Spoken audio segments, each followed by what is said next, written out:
Not to brag, but I'm kind of the biggest Taylor Swift fan out there.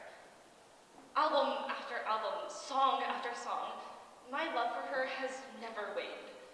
Some say I'm crazy, but I think I'm just passionate. I mean, Taylor Swift is never wrong. Song after song, lyric after lyric, Taylor Swift has never lied. I mean, shake it off, a much needed lesson we all need to learn. If a man talks shit, then I own nothing, a message that the patriarchy needs to hear. Call it what you want.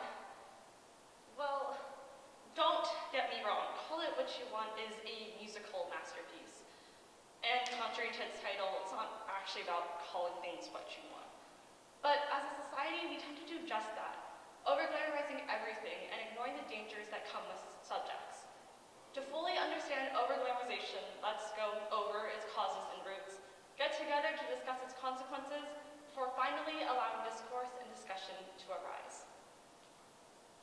Looking on the bright side is saving me right now. Because why say you have a 50% chance of failing a test, and you could say you have a 50% chance of acing it? Some things you just have to manifest in life.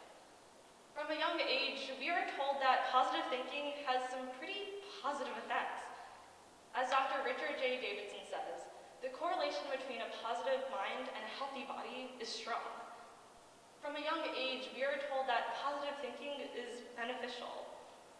Posters that say, look on the bright side with the light bulb, adorn middle school and elementary school hallways. And we are always continuously taught to think on the positive side. But doing so in excess leads to over-glamorization and turns a blind eye to essential truths and the negative side. Additionally, our tendency to over-glamorize overworking stems from Protestant worth ethics, which is defined by the Merriam-Webster Dictionary as an ethic that heavily stresses thrift, hard work, and self-discipline. It's not a bad thing to recognize when people put in hard work and effort. When we overdo so, it is. As Sally Mattis, a University of Oxford professor, says, the way we prize productivity and our drive for efficiency often comes and embeds in hard work, often at our own personal well-being. Additionally, a Darena Medical University journal found that lower levels of self-esteem and depersonalization often came with higher levels of emotional exhaustion. The way that we over-glamorize and overvalue hard work harms us and our community. We all know how important mental health is and how we need to remove its stigma. But due to the way it's over-glamorized in the media, conversations that need to start aren't.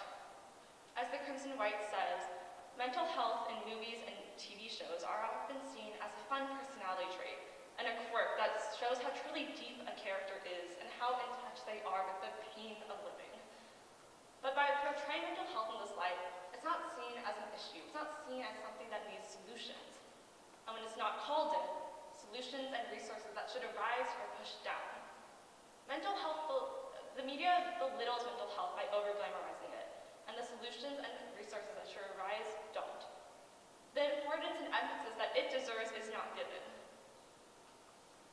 But what next? We need to change the media. TV shows and media and movies dealing with mental health should apply to adhere to the American Psychological Association's guidelines. The APA suggests that if mental health isn't needed and integral to a storyline, don't use it. And if it is, use specific language, and don't make it the person's only personality trait. Make them three-dimensional and multifaceted, like they are in real life. Over-glamorization may seem like a decent defense mechanism, because who doesn't like looking on the positive side? But over-glamorization has severe and detrimental effects.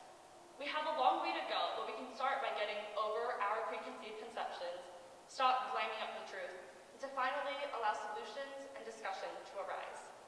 I guess we just can't call things what we want. Thank you.